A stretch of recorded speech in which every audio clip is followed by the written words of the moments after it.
بحكم بحكم أن الأم ديالي كانت مرتبطة بالأم ديالها واحد ارتباط كبير، غادي نكونوا كل عطلة صغيرة أولا عطلة كبيرة ديال القراية أننا نمشيو عند جداتي الله يرحمها ووسع عليها ضيقات القبور.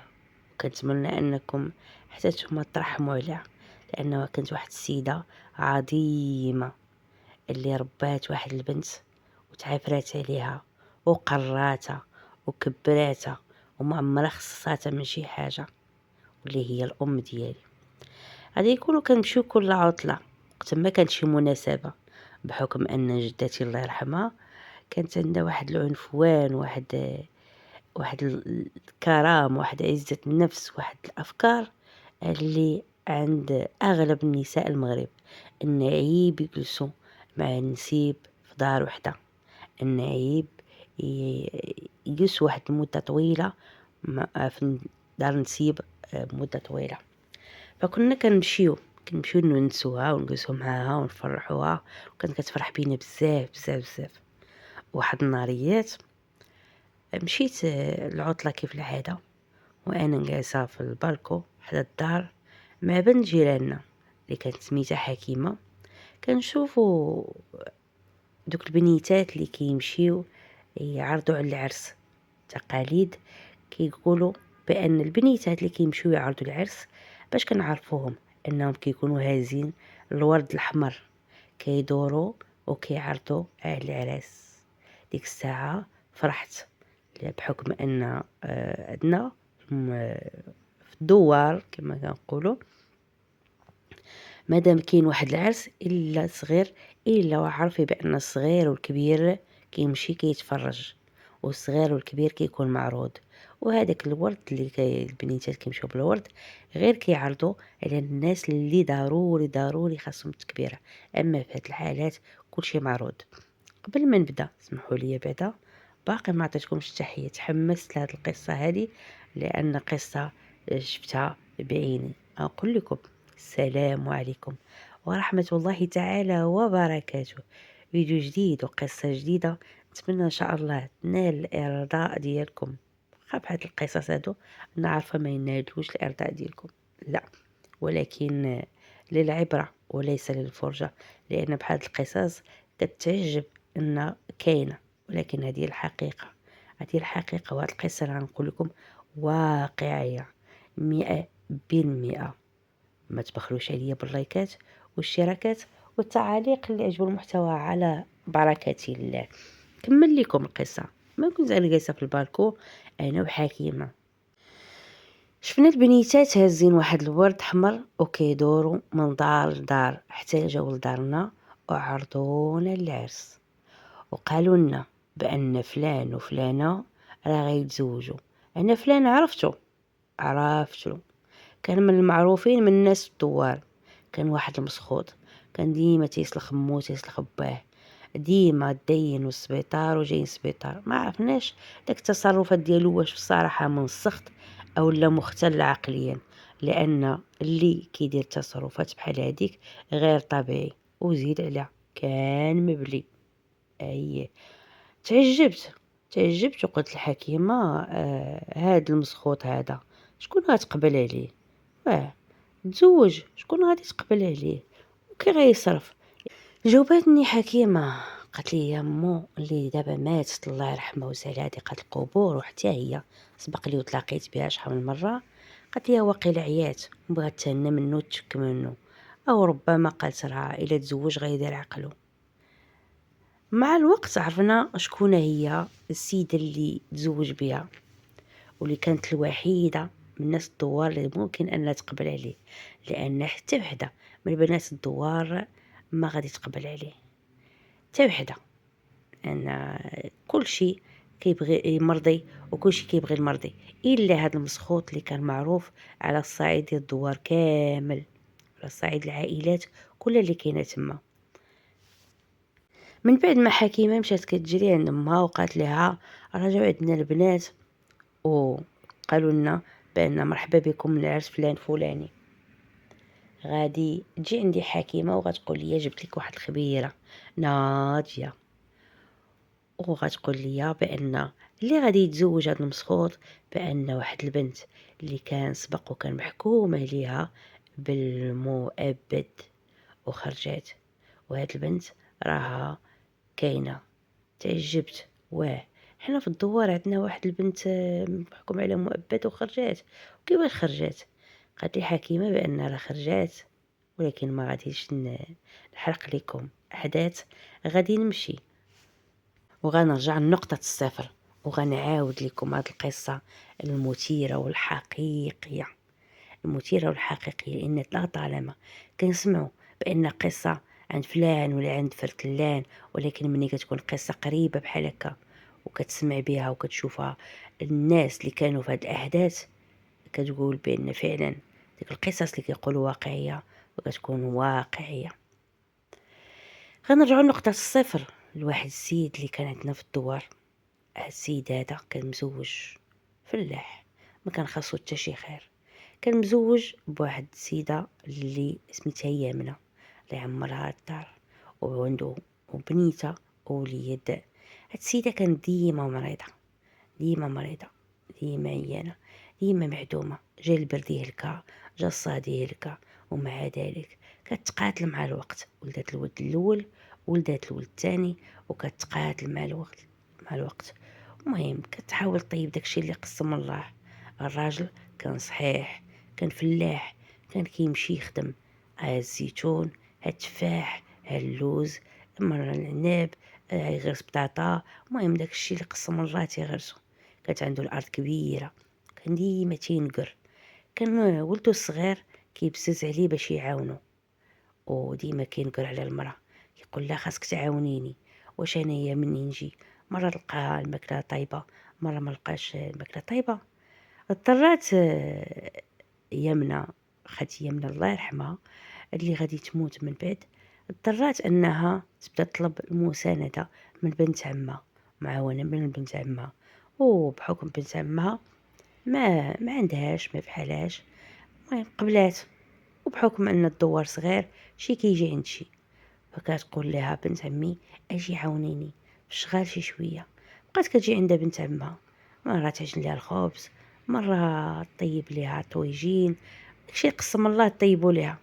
ولكن قبل ما يجي الراجل كيمشي، بحكم ان الناس الدوار كيشوفوا كيلاحظوا، كيعرفوا بان خالتي هي من مريضه، وكيعرفوا بان راجلها كيجي في واحد الوقيته. يعني خاص البنت كتمشي، وحتى والديها كانوا موصينا يقولوا لها شوفي سيري عاوني بنت عمك، ولكن غير تحسي براجلها قرب يجي رجعي للدار. بقات هكاك على ديك الحال. الراجل ولا كيجي كل عشيه، كيلقى خبيزه زوينه، كيلقى طويجين، ماكله نقيه شويه، ولا كيلقى حويجات مصبنين، ولا لقى شي حاجه تغيرات في الدار. وما فراسوش بان بنت عم يامنه هي اللي كتجي تعاون، لا. حتى واحد النهار مشى يقطع الزيتون. كما كنقولوا يزبرو، حنا كنقولوا يزبرو، يعني يقاد الزيتون من الجناب باش ما يبقاش الفروع ديالو مدليه في الارض، الزيتونه كتطلع للفوق. مشى ولكن عيا، هو يجي جا على غفله للدار، هو يلقى مرتو ناعسه في الفراش، واللي كيشقى في الكوزينه هي بنت عمها. جاتو غريبه، شكون هادي؟ هو غير جاي من البعيد وكيحقق في وسط من الدار، وكيحقق شكون هادي. هو يعرفها بحكم ان الدوار صغير وكلشي معروف بعضياتو. اه هادي بنت عمي يامنه. ولا هكاك، ما هي بنت عمها هي اللي كتشقى، وهي كتقيل جالسه في الدار. شد هو يرجع باللور بحال الا ما جاش للدار، ومشى جالس على برا الدار حتى العشيه، وبقى حاضي شنو غيوقع وشنو غيجرى. غادي يتسنى وغادي يراقب بانه بنت عمها سالات ودات شي حاجه، شي ميكا فيها داكشي اللي قسم الله، خرجت من الدار ومشات لدارهم. هي هذيك بقى كيحضي كل نهار، كيحضي شنو كيوقع. كيقول لهم انا غادي نخدم، وتيوقف حدا الدار كيتخبى من ورا واحد الشجره وكيحضي. كتجي بنت عمها كتشقى وكتمشي تما، بحال الا جاتو بحال خيانه. ديك العقلية القديمة جاتو بحال أنه تشمت أنه كيصحابو بأن مرتو اللي كطيب له أو مرتو اللي كتوجد ليه أو مرتو اللي كتعافر معاه، ولكن بصراحة كانت السيدة مريضة.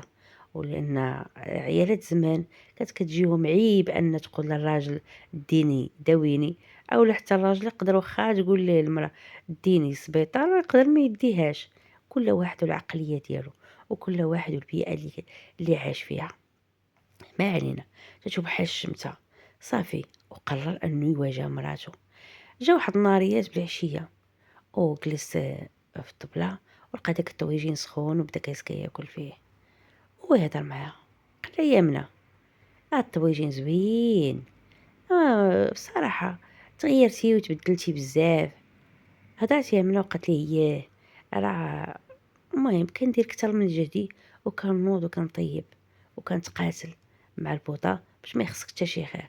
قال لها كطيبي وكتعجني وكتنشري الحوايج وتصبني حوايج وتجمعي الدار وتشطبي الدار داخل وبرا وهادشي كله كديريه. قالت ليه ياه. تما هو يضرب في الطبله بيدو ويقول لها كذابه كتكذبي كتشمتي كتضحكي عليا حاسباني حمار بالودنين. دابا خصك تعرفي راسك من اليوم ما غتبقايش عندي في الدار. من اليوم صافي دار باك خوي عليا داري. ما فهمت والو. هو كيقول له عقلو بان مادام ضحكت عليه ودخلات سيده للدار ولو تكون بنت عمه فهي قادره ان تكذب عليه كذبه كبيره وبان تقدر دير شي حوايج اللي هو ما طيحلوش في البال. هذه عقليته هو. احنا ما نقدروش ندخلوه لان عقليته هو فكر بها بهذه الطريقه هذه. فشنو غيدير؟ ماشي من العاكزين غيمشي يخطب بنت عمه. ماشي من العاكزين هي. الصدمه الكبيره ان بنت عمه غتوافق والديها ما وافقوش والبنت عمه تقول نونك حل العيون غادي نتزوج به. السيده ولفات على الدار. السيده ولفات على الكوزينه ديال الدار وعلى الصالون ديال الدار ولفات على الكوري اللي عامر بقر وعامر غنم وعامر خيرات ولفات على التقضيه اللي كيجيبها البنت عمها. يعني كيفاش هي مكتوب عليها حياتها كامله تبقى خدامه تبقى تعاون. علاش مالا ما تكونش وزيدوا ما غديرش الحرام ما غديرش العيب. انا ما كنقولش هاد الهضره كنقول لكم كلام هذيك الساعه. كيفاش كتفكر اما دير الحرام دير العيب يلا غتزوج على سنه الله ورسوله. طاروا السما والديها وهبطوا الارض وقالت لهم والو غادي نتزوج به بغيتو ولا كرهتو.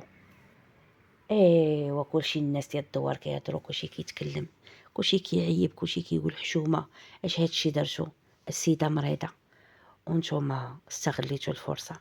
ولات الهضره كثيره ولاو الناس كيقولوا لا راه ماشي حتى مشى خطبها عاد عارفه تبغى تزوج بها لا راه كانت عنده علاقه معاها. الناس بدات كتقطع من جنابها وتحط ولات كتقول بان لا راه هي من مني كانت كتنعس وهما كانوا كيمشيو لبيت اخر. المهم هضره كثرات والله اعلم وصح ولا كذوب. ولكن المهم ان بنت عمي يمنى قبلت الزواج برجلها وزوجات به.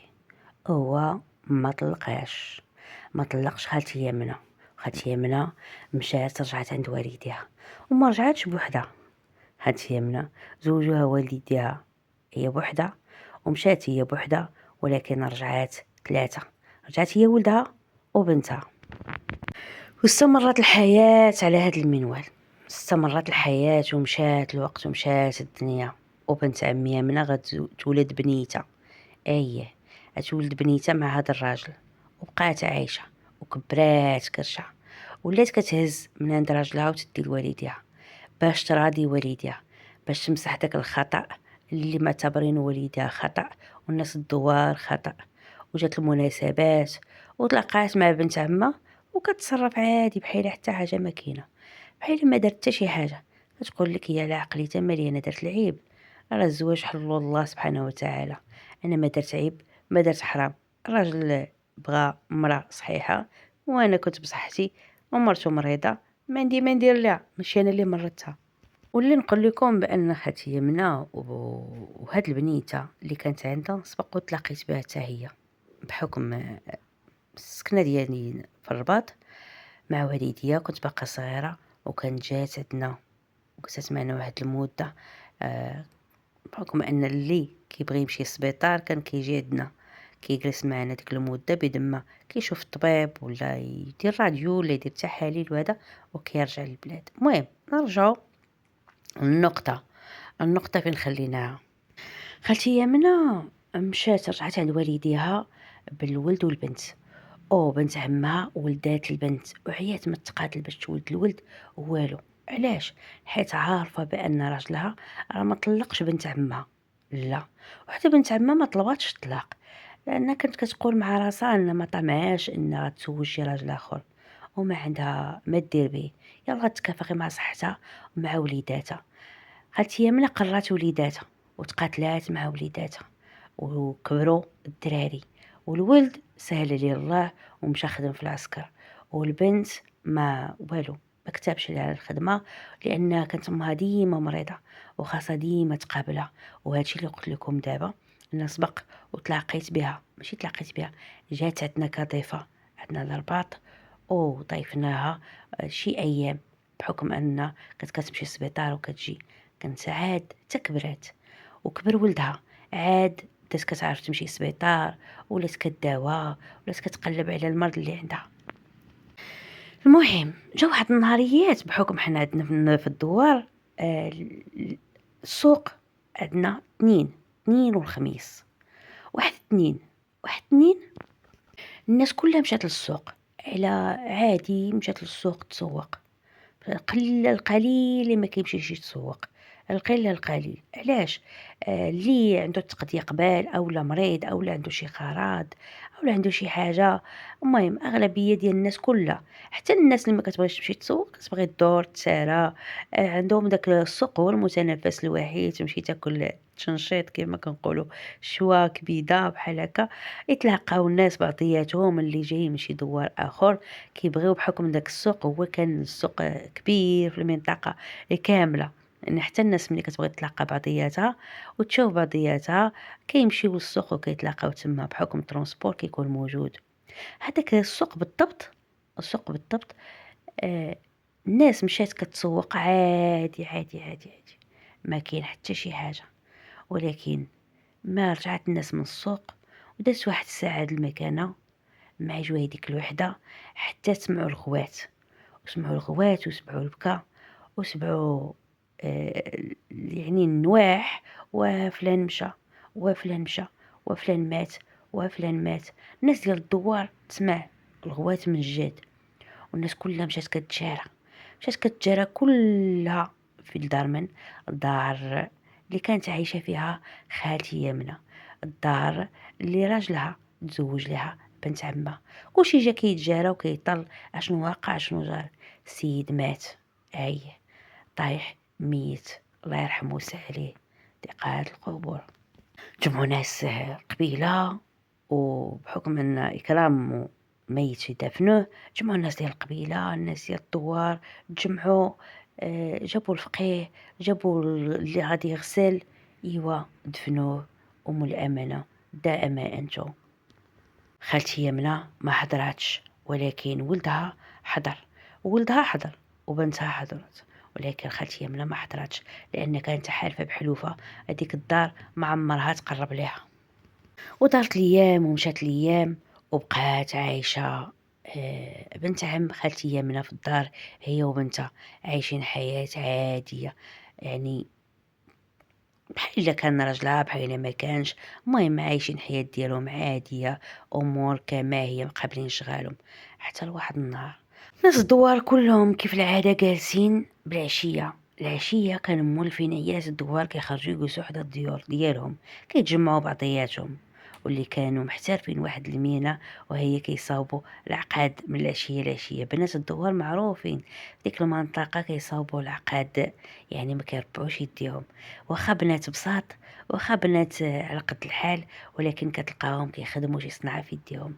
كيسي حدا باب الدار وهما كيبان لهم الدرك الملكي، الجدرميه نازلين هابطين غاديين بعدو فين غاديين؟ يعني مادام الجدرمية نازلين تما الا واش شي حاجه كاينه، لان بلاد معروفه بالامن، والامان ما فيها حتى مشكل. الا كان شي نقاش عائلي ولا شي حاجه، ومع ذلك اغلبيه ما كيدخلوش الجدرميه فيه، لان العائله كيحلوا بعضياتهم. ولكن جدرميه جاو غاديين فلان، فين غاديين؟ غاديين للدار ديال بنت عم خالتي يمنى.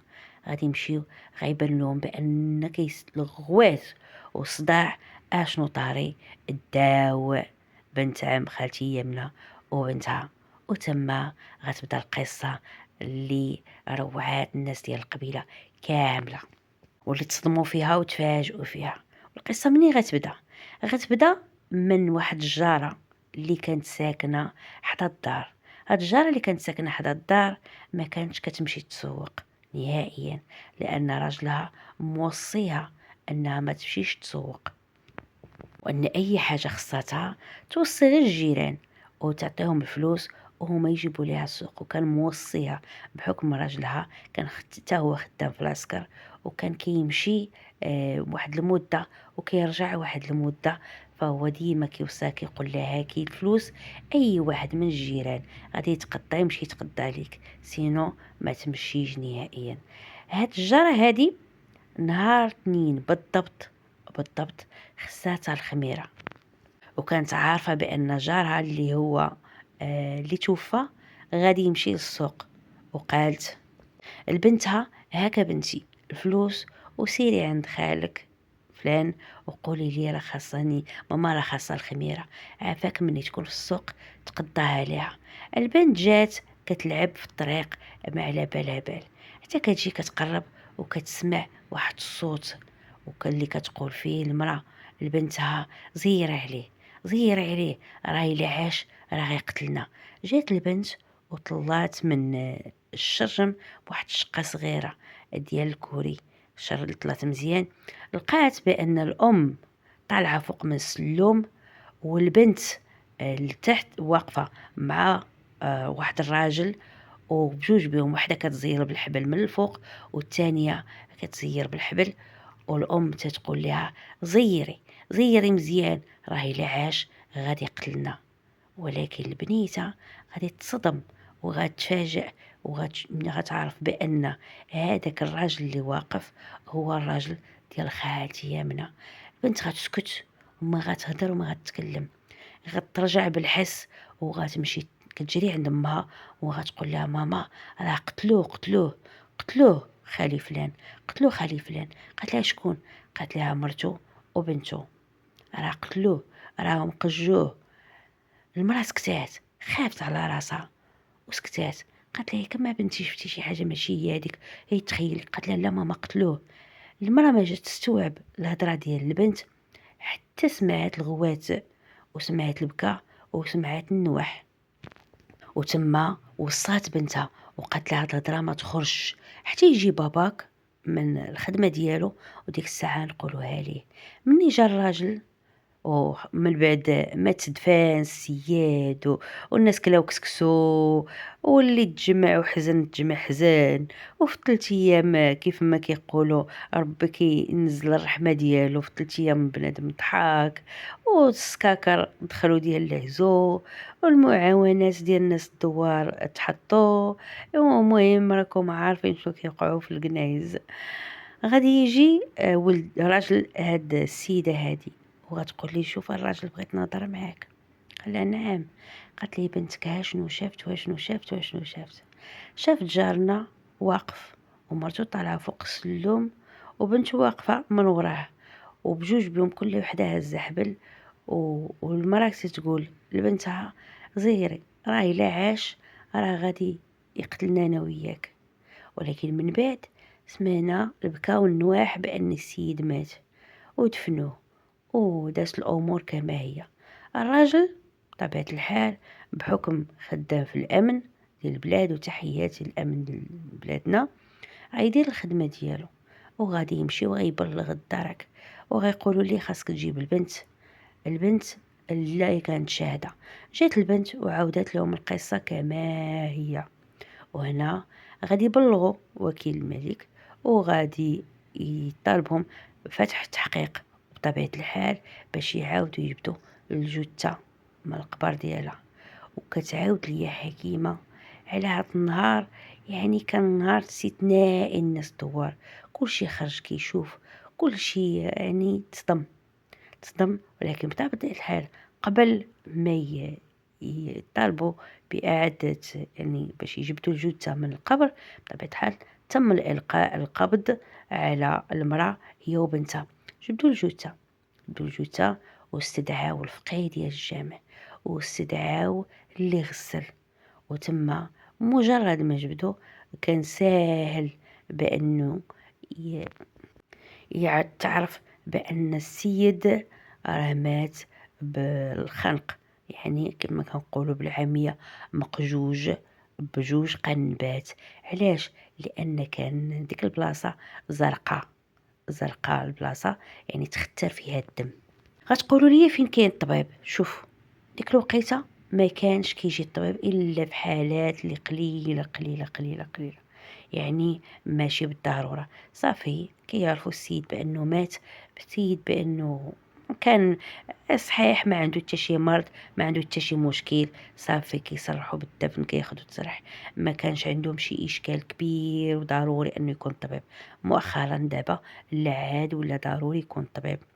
تما غادي يعيطوا الفقيه ديال الجامع اللي قرا عليه، وغادي يعيطوا للناس اللي غسلوا، وغيبداو الاستنطاقات والاستجوابات.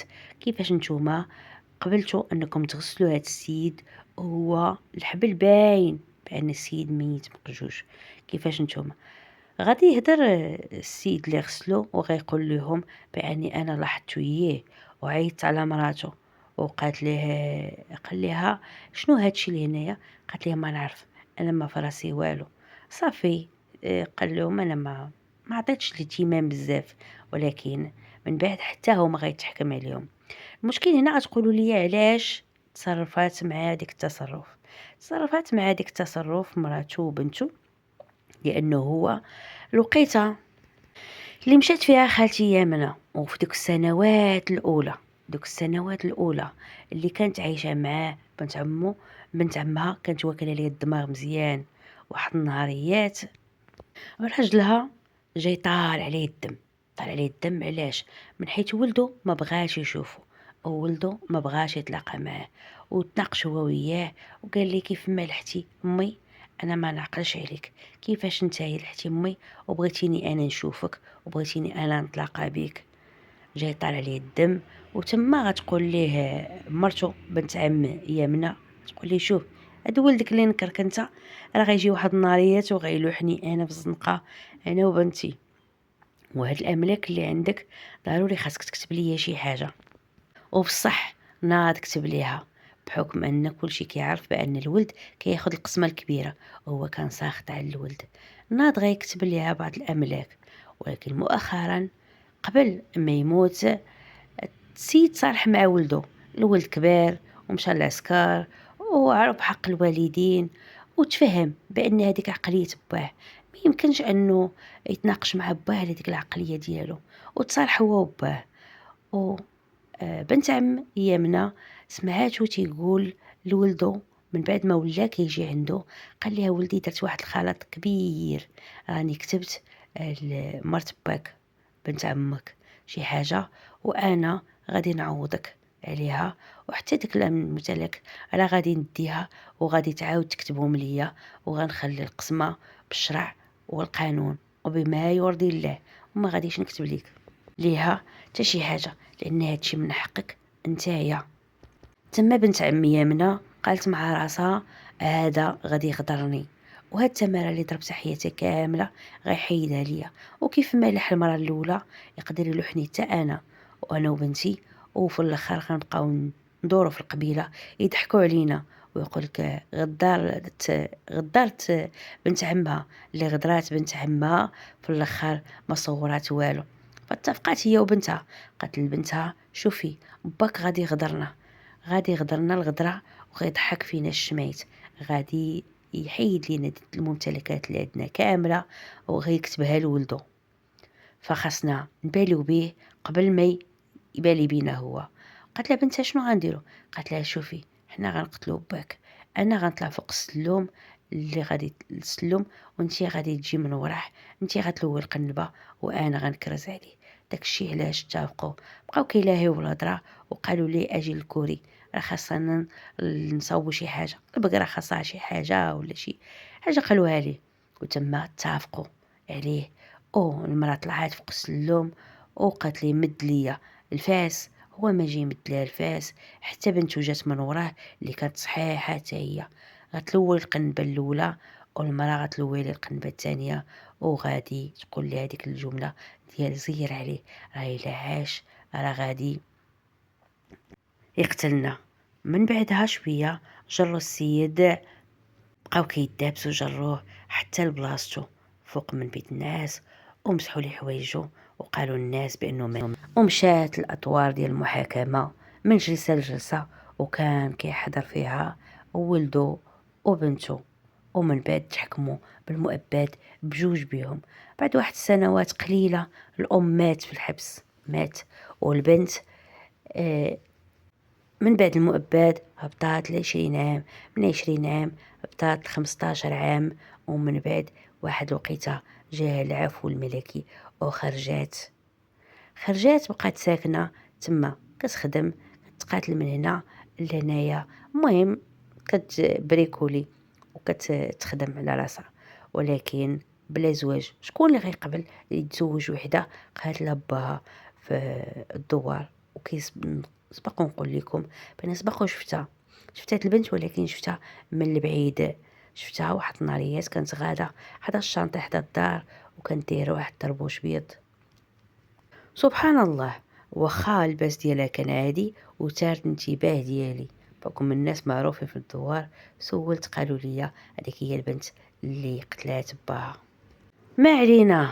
من بعد ما فرقوا علينا الورد والناس كانت كيكون الصيف كيدوز ممل بصراحه، من غير ديك العائله اللي كتجمع، كيتسناو الناس غير المناسبات باش يمشيو يحضروا.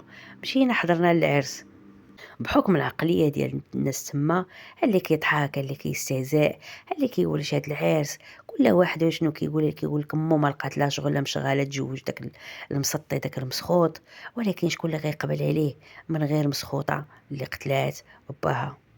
ولكن كاينين الناس اللي كيقولوا الحمد لله اللي تزوجات وتهنى منه شي شويه بعدا، شكون اللي ولكن الحقيقه شنو غادي يوقع؟ الحقيقه بان حتى هاد المسخوطه ما قبلاتش على المسخوط، حتى هاد المسخوط اللي قتلات باها ما قبلاتش على المسخوط. وهذا المسخوط هذا تا هو واخا زوج مسخوطه، هذاك العصا اللي كان كيعطي لمو واللي كيعطي لباه واللي كان كيتعاطى وكيدير داك الشيء بلا شعور، ولات حتى هاد المسخوطه كتاكل العصا اللي ما كلاتهاش من عند باها، اللي ما كان مخصصها حتى من شي خير، والاهانات اللي ما كانش خداتهاش من عند باها خداتها من عند هاد المسخوط. ومن بعد اشهر قليله من بعد الزواج والورد والماكله، الدجاج واللحم والطروبه والزغاريت، كلها غيش الطريق وغطلب الطلاق وغطلق منه وغترجع للحياة ديالها العادية، تبدا تخدم عند الناس اللي كيقبل عليها، بحكم ان الناس ديال الدوار ما كيقبلوش المساخيط والمسخوط. من بعد غتموت امو الله يرحمها ويوسع عليها ضيقات القبور، غتموت وغيبقى هو متلوف في الزنقه. يعني تصوروا تخيلوا مسخوط ومسخوطه بجوج بيهم تالفين من دار لدار ومن زنقه لزنقه، ومع ذلك ما قبلوش على بعضياتهم. هادشي فعلا كيضر في الخاطر، كيضر. المسخوط الاول كنظن واش السبب مختل عقليا او لا حيت تعاطي المخدرات ربما، ولكن البنت مسخوطه بحكم ان تبعات كلام امها. خالتي يمنى من بعد كيف ما قلت لكم كانت عندها واحد الزياره عندنا للرباط، من بعد سمعناها بانها ماتت، وبنتها كتب المكتاب وتزوجات واحد زويجه زوينه في مدينه مكناس، وتزوجات واحد السيد اللي ما مخصصها حتى من شي خير. كذلك الابن اللي كان خدام في العسكر تا هو تزوج وتا هو مشى سكن في دار باه، وكان خدام في مدينه وجده، وحتى وجده شرا فيها واحد الدار اللي هي زوينه وتزواج وعنده وليدات، ولا مره تيمشي لدار باه والحياة ديالو كيعيشها في وجدها. وهنا سالات القصة ديالنا اللي هي حقيقية. ولكن هنايا نرجعو لنقطة الصفر ونقولو شكون هو السبب في هادشي كامل. غنرجعوها للجهل، قصحية الراس. بنادم ما تيراعيش، ما تيعرفش بان مراتو الا مريضه يقدر هو غدا يمرض، وان مراتو داكشي اللي دارتو باش تراضيه، باش تحتفظ على الدار ديالها. ربما كنت فاهمه بطريقه واحده اخرى كون ما وصلش هادشي. ولكن ندورو نرجعو نقولو كلشي المكاتب والاسباب تتعدد. خير المكتاب الخايب ما كيكتبوش عند الله سبحانه وتعالى، ولكن الله سبحانه وتعالى قال لنا على نياتكم ترزقون، على نياتكم ترزقون ورفقا بالقوارير. فكيفاش مرأة ودا معاه بنت ولد يخرجها من الدار ومشي يتزوج بنت عمه، ايوا هي بنت عمه واش دارت فيه؟ المهم في الاخر نقولوا بانه الله يرحمه، والله يرحم خالتي يمنى، والله يرحم بنت عمه، والله يرحم مسلمين ومسلمات اجمعين، وربي هو اللي تيحاسب. في الاخير نقول لكم شكرا جميع المتتبعين والمتتبعات، ونقول لكم والله العلي عظيم ومعزتكم الغالية أن هذه القصة أسرتها من أجلكم، أجل المتتبعين كيتسناو القصص الكونتيسة من أجلكم، لأن الوقت كان عندي ضيق وما عنديش الوقت بزاف. فمن أجلكم حاولت نوض بكري ونسجل هذه القصة لوديتكم، لأن عارفكم غتسناو القصص ديالي. ونقول لكم دمتم في رعاية الله.